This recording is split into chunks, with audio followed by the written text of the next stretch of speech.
నమస్తే, నేను అంకిత. త్వరలో కడప పులివెందుల్లో బై ఎలక్షన్స్ రాబోతున్నాయి. అయితే ఈ ఎలక్షన్స్కి ముందు జగన్మోహన్ రెడ్డి అలాగే అవినాష్ రాజీనామా చేయబోతున్నారా? అసలు రాజీనామా ఎందుకు చేయాలి అనుకుంటున్నారు అన్న టాపిక్ పైన నాతో పాటు డిస్కస్ చేయడానికి సీనియర్ జర్నలిస్ట్ సిఎస్ఆర్ ఉన్నారు. ఆయనతో మాట్లాడదాం. Hi sir. హలో సార్, ఇప్పుడు పులివెందుల్లో చూసుకుంటే బై ఎలక్షన్స్ రాబోతున్నాయి. సో ఆ టైంలోపే జగన్మోహన్ రెడ్డి అండ్ అవినాష్ కూడా రాజీనామా చేయబోతున్నారు అన్నది అయితే ఒకటి బాగా వినిపిస్తుంది. సో అసలు ఎందుకు రాజీనామా చేస్తారు అంటారు? సో ప్రస్తుతం జగన్మోహన్ రెడ్డి పులివెందుల ఎమ్మెల్యేగా ఉన్నారు, కడప ఎంపీగా అవినాష్ రెడ్డి ఉన్నారు. వాళ్ళిద్దరూ రిజైన్ చేస్తేనే ఉప ఎన్నికలు వస్తాయి. కడప లోక్సభకు కానీ లేదా పులివెందుల అసెంబ్లీకి కానీ బై ఎలక్షన్స్ రావాలంటే వీళ్ళిద్దరు రాజీనామా చేయాలి. వీళ్ళిద్దరు రాజీనామా చేసే అవకాశం ఉందా అనే దాని మీద చాలా విస్తృతంగా చర్చ జరుగుతుంది. ఇటీవల జరిగినటువంటి 2024 ఎన్నికలు ఫలితాల తర్వాత వస్తున్నటువంటి ప్రచారం వీళ్ళిద్దరూ రాజీనామా చేసే అవకాశం ఉంది, బై ఎలక్షన్స్ వస్తాయి అనేది చాలా పెద్ద ఎత్తున చర్చ నడిచింది. దానికి కారణం ఏంటంటే 11 మంది ఎమ్మెల్యేలు మాత్రమే వైఎస్ఆర్ కాంగ్రెస్ పార్టీ గెలుచుకోగలిగింది. ఈ 11 మంది ఎమ్మెల్యేలతోటి ప్రతిపక్ష హోదా అనేది జగన్మోహన్ రెడ్డికి రాదు. ఇప్పుడు అధికార పక్షం ఇచ్చే అవకాశం లేదు.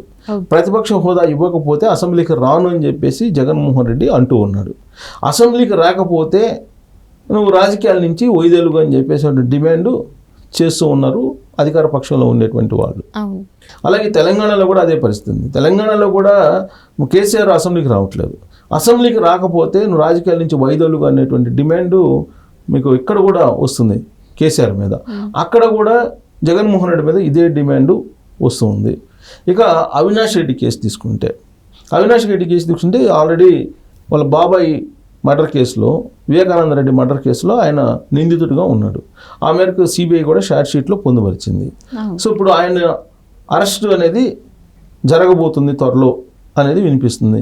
ఎందుకు జరగబోతుంది అరెస్టు, లేదంటే ఆయన అరెస్ట్ చేసే అవకాశం ఉంది అనేది చర్చ ఎందుకు జరుగుతుంది ఇప్పుడు అని అంటే, లేటెస్ట్ డెవలప్మెంట్ కనుక చూసుకుంటే కోర్టు దస్తగిరి ఎవరైతే ఉన్నారో వాంగ్మూలం ఇచ్చాడు, అప్రూవ్డ్గా మారాడు వివేకానంద రెడ్డి మర్డర్ కేసులో.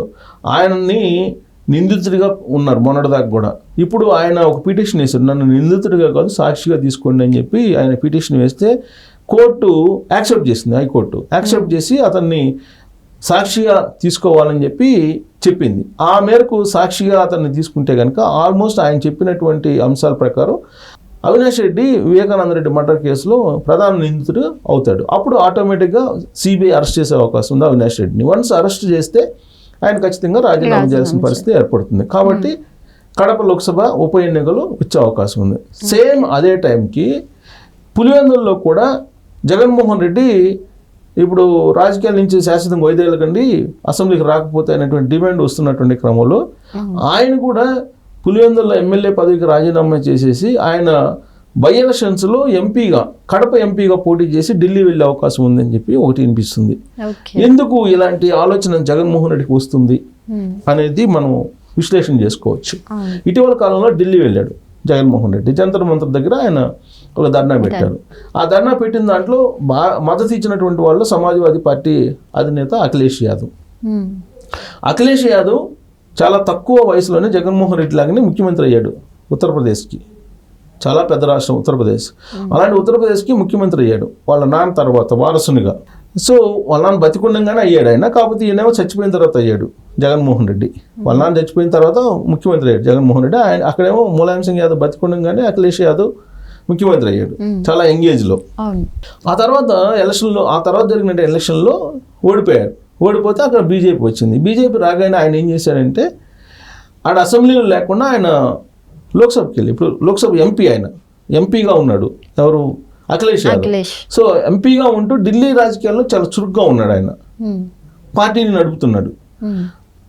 ఎందుకు? అక్కడ ప్రాధాన్యత లేదు కాబట్టి. రాష్ట్రంలో వాళ్ళకి 100కు పైగా ఉన్నారు, ఎమ్మెల్యేలు ఉన్నారు. అయినప్పటికీ కూడా రాష్ట్రం లేకుండా ఆయన ఎంపీగా ఉంటూ ఆయన రాజకీయాల్ని నడుపుతున్నాడు, రక్తి కట్టిస్తున్నాడు ఉత్తరప్రదేశ్లో.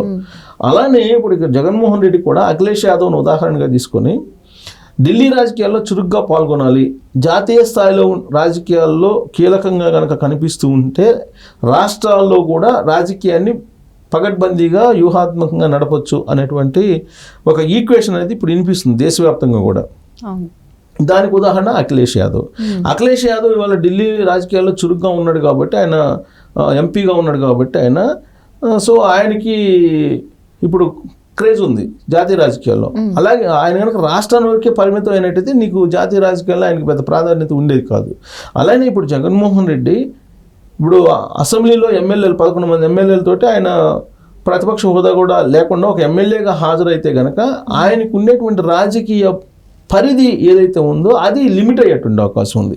అలా కాకుండా ఆయన రాజకీయ పరిధిని పెంచుకోవాలంటే కనుక ఎంపీగా ఢిల్లీ వెళ్ళి పార్లమెంట్లో అడుగు పెడితే కనుక దాని క్రేజ్ వేరే విధంగా ఉంటుంది, ప్లస్ రాజకీయ పరిధి కూడా పెరుగుతుంది. సో కాబట్టి ఆయన ఎమ్మెల్యేకి రాజీనామా చేసి ఎంపీగా, కడప ఎంపీగా పోటీ చేసి ఢిల్లీ వెళ్ళాలి అనేటువంటి ఆలోచన ఆయనకు ఉంది. అండ్ నెక్స్ట్ వచ్చే ఎలక్షన్స్కి కూడా ఇది బెనిఫిట్ అని అనుకోవచ్చు సార్. అంటే రాజకీయ పరిధి పెరుగుతుంది కాబట్టి ఇక్కడ ఆంధ్రప్రదేశ్లో చేసేది ఏం లేదు. 11 మంది ఎమ్మెల్యేలు, వాళ్ళలో 4 ఆల్రెడీ తెలుగుదేశం పార్టీతో టచ్లో ఉన్నారు, 2 జనసేనతో టచ్లో ఉన్నారు, 6 పోతే ఇంకెంతమంది 4 ఉంటారు జగన్మోహన్ రెడ్డి కాకుండా. ఈ 4ని పెట్టుకొని ఆయన ఏమొస్తాడు అసెంబ్లీకి? ఆయన ఎమ్మెల్యేగా అసలు రావడానికి నేను ఇష్టపడలేదని చెప్పాడు, ప్లస్ ప్రతిపక్ష హోదా ఇవ్వకపోతే నేను అసెంబ్లీకి రానని చెప్పాడు. అలాంటి సమయంలో ఖచ్చితంగా ఆయన ఢిల్లీ వైపు చూస్తారు కదా, ఢిల్లీకి వెళ్ళి పార్లమెంట్లో అడుగు పెట్టాలనుకుంటాడు కదా. ఈ లోపుగా ఎలాగూ హైకోర్టు ఇచ్చినటువంటి ఆర్డర్ ప్రకారం అవినాష్ రెడ్డి మీద కేసు ఉంది, ఆయన అరెస్ట్ చేసే అవకాశం ఉంది. కడప ఎంపీకి బై ఎలక్షన్ ఇచ్చే అవకాశం ఉంది. కడప ఎంపీకి బై ఎలక్షన్ వస్తే ఖచ్చితంగా షర్మిల మళ్ళీ రంగంలో దిగుతారు కదా. ఎంపీగా ఆల్రెడీ ఎంపీగా పోటీ చేసి ఓడిపోయింది కదా. సో షర్మిల రంగంలో దిగుతుంది కదా. షర్మిల రంగంలో దిగినప్పుడు ఉప ఎన్నికల్లో ఖచ్చితంగా షర్మిల గెలిచే అవకాశం ఉంది. సో షర్మిలని ఢిల్లీ వెళ్ళనీయకూడదు. ఢిల్లీ వెళ్ళనీయకుండా ఉండాలంటే అక్కడ మళ్ళీ జగన్మోహన్ రెడ్డి పోటీ చేయాలి. సో కాబట్టి ఇన్ని ఈక్వేషన్ల నడుమ జగన్మోహన్ రెడ్డి పులివెందులకు రాజీనామా చేసేసి ఆయన ఎంపీగా పోయేటువంటి అవకాశం ఉంది. పులివెందుల ఎమ్మెల్యేగా తన తల్లి విజయమ్మని నిల్చోబెట్టే అవకాశం ఉంది. కారణం ఏంటంటే తన తల్లి విజయమ్మని నిల్చోబెడితే కనుక అక్కడ షర్మిలని తట్టుకోగలడు అనేది. కానీ విజయమ్మ ఇప్పుడు అక్కడి నుంచి పోటీ చేయడానికి రెడీగా ఉంటారా అంటే ఉండరు, ఉండే అవకాశమే లేదు. ఎందుకంటే షర్మిల వైపు ఉన్నారు ఆవిడ. మరి పులివెందుల నుంచి ఎవరు నిల్చోబెడతారంటే పెద్ద క్వశ్చన్. ఇప్పుడు మళ్ళీ పులివెందుల నుంచి అభ్యర్థిని ఎవరి నుంచో పెడితే జగన్మోహన్ రెడ్డి రాజీనామా చేస్తారు. మరి పులివెందుల నుంచి ఎవరి నుంచో పెట్టాలి, అది పెద్ద క్వశ్చన్. విజయమ్మ కనుక నుంచోను నేను ప్రత్యక్ష రాజకీయాల్లో ఉండను అని కనుక ఆవిడ అంటే జగన్మోహన్ రెడ్డి క్లీన్ బౌల్డ్ అయినట్టే, ఈయన చేతులు ఎత్తేసినట్టే. ఆమె నుంచుంటేనే ఆయన ఎంపీగా కూడా గెలిచే అవకాశం ఉంది. ఒకవేళ అటుపక్క షర్మిల, ఇటుపక్క జగన్ కనుక నుంచుంటే బై ఎలక్షన్స్లో విజయమ్మ కనుక పులివెందుల నుంచి పోటీ చేయలేకపోతే జగన్మోహన్ రెడ్డి గెలుపు కూడా కష్టం అయ్యే అవకాశం ఉంది. కాబట్టి విచిత్రమైనటువంటి పరిణామాలు కడప, పులివెందుల్లో మనం సమీప భవిష్యత్తులో చూడబోతున్నాం అని చెప్పి అనుకోవచ్చు. చూడొచ్చు కూడా ఇప్పుడున్నటువంటి తాజా పరిణామాలను బట్టి.